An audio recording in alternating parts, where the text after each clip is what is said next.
What's up everybody, I'm HoopsandHipHop. So recently there's kind of been a trending theme with a lot of my videos, and that has been A, stuff about Pokemon Switch, and B, rumors and leaks both past and present. So in keeping with this trending theme, I thought it would be fun to go over all of the Pokemon Switch leaks and rumors that we've seen so far. Now, the intention with this video is not to discuss any of these as if they could be true, because I am very well aware that most, if not all of these, are going to be fake as heck. So just know that I am not promoting them as such. This video is just going to be fun coverage of everything we've heard so far, so that you as the viewers can be caught up with the rumor mill, and just so we can have some fun discussion and I can give you my thoughts on them. I look forward to covering all of the Pokemon Switch news as it arrives, so just consider this the introduction to it all, and without any further ado, let's get into it. Okay, so why don't we start off with some of the more well-known rumors up to this point. Late last year, PokeJungle as well as several other websites posted a list of alleged details that had surfaced about Pokemon Switch. According to the rumor, this leak originates from some of the same people that leaked Team Rainbow Rocket and Ultra Sun and Moon, which is why this is all considered noteworthy. The leak states that 1. The Chinese localization team has already finished translating the game's script, 2. There will be no new Mega Evolutions introduced in the new games, 3. Z moves return and now use motion controls to activate using the Joy-Cons, 4. The central plot revolves around the conflict between tradition and innovation, 5. Region inspiration has been rumored to be Spain or Italy, and 6. The release is to come late 2018 or early 2019. Now, let's go through these points one by one, shall we? While hearing that Chinese localization is done is exciting, considering that would mean the game is pretty far along, this part of the rumor is most certainly fake because localization is one of the last things that happens during a game's development, and given that we haven't seen anything on the game yet, that's most likely not true. However, the point here that is most interesting to me, and I could see being true, is that the plot revolves around the conflict of tradition versus innovation. Without involving any story, this has pretty much been the theme with the Switch as a whole with games like Super Mario Odyssey and Breath of the Wild, so I could see it being a good point of emphasis with Pokemon Switch as well. Additionally, that has also been a big point of discussion with Pokemon moving to the Switch and fans discussing whether or not this game should be a totally new experience or just follow the established formula. I wouldn't be surprised if this ended up being true somehow, but we'll just have to wait and see. Another big Switch rumor that surfaced a couple months ago, also coming from the same source as the last one, is that the games will reportedly have a new simplified battle system that is reportedly more real-time compared to the turn-based battles that we know and love. Now this is obviously a big claim, as the Pokemon battles themselves are the biggest part of Pokemon gameplay. However, if the third pillar in Nintendo's Big Three is going to follow in the footsteps of its brothers Mario and Zelda, then naturally you'd expect a little bit of a shakeup, and I could see them shaking up the Pokemon formula a bit with this game. The idea of real-time Pokemon battles does seem appealing, because I know most of us probably have wanted to recreate the awesome battles we have seen in the anime in the games at one point or another. But this is something Game Freak would have to be very, very careful with.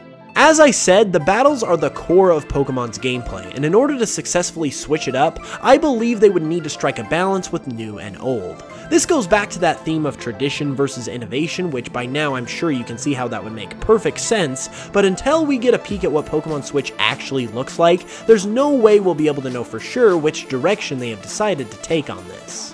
Another interesting anecdote comes from an interview with Tsunekazu Ishihara himself. In an interview with Bloomberg discussing the new game, Ishihara stated, "Until now, games were made as one for one person, but now you can go home and play with everyone. So how do we tackle these themes, and how do we make sure it's not complicated?" Now this quote obviously doesn't directly give anything away, but with him talking about playing with one person versus playing with everyone, this sounds like the concept of multiplayer is something that they're going to explore with these games. Now, Pokemon has always been about battling and trading with other people, but we've never ever had local multiplayer, as in multiple people playing on one system in a main series Pokemon game, so it's definitely interesting if this is a possibility.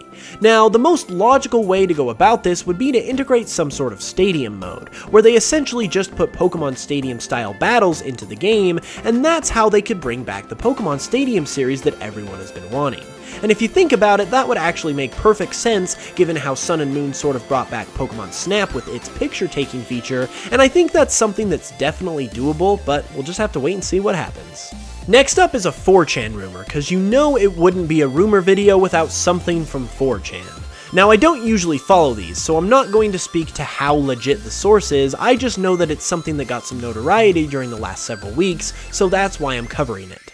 Basically, the 4chan post states that Chinese leakers, presumably the same ones that leaked everything with Sun and Moon, have been saying that the new starters have a past, present, future theme, with the grass starter representing the past, the water starter representing the present, and the fire starter representing the future. Now, just like with any of these rumors, there's no way to know if this is actually true, and it's probably more likely that it's not true than it is true. However, with that being said, this kind of theme would be very cool, not only because it revolves around time, which was a huge part of Generation 4, and with a remake on the horizon, you know, I'm just saying, but also because that would give these starters a level of connectivity, with them all sharing a theme that we haven't really seen with any of the starters yet. So while we can't say if this is even true, I can say it would be cool if it actually happened. Okay, so this next one is easily the most likely not true of the bunch, but I thought it was amusing enough to include anyway. According to the news website Express, there have been some trademarks filed that reportedly point to the new games being called Pokémon 1 and Pokémon 0. Now, I'm not going to say that these guys are lying or anything, but this leak has not been publicized at all. In fact, doing the research for this video is the first time I've heard of it. And with a name leak, that is something that is going to be highly publicized if it has any sort of credibility. Second, Pokémon 1 and Pokémon 0 just does not sound believable at all, even as like a code name or something. So you probably shouldn't put too much stock into this one, but for the purpose of this video, I guess it was fun to mention anyway. And last but not least is a leak that has actually already been proven fake, but it was one of the bigger and more interesting Pokemon Switch leaks we've seen so far. So it had to be included, and that would be the supposed Generation 8 starter leaks. I talked about these previously in my top 5 fake leaked Pokemon video, but I really love the look of all 3 of these guys. They're all really high quality, I love their more unique feel, and even though it was proven fake, I love that the creators of these weren't afraid to try and fool some people.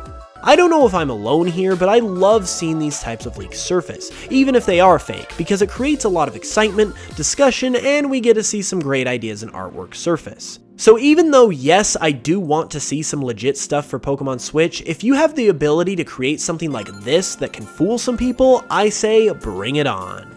And there we have it, guys. Those were basically all of the Pokemon Switch rumors and leaks we have seen so far. Now, the internet is a very vast place, so it is possible that I might have missed something, so if I did, be sure to let me know with a comment below, and let me know what you thought of all these other leaks and rumors. If you enjoyed the video, be sure to give it a like, and if you're new to the channel, be sure to subscribe for more Pokemon Switch videos and more Pokemon content every week. Anyways though, with all of that being said, I will be back with another video soon, so until then, as always, I will smell you guys later.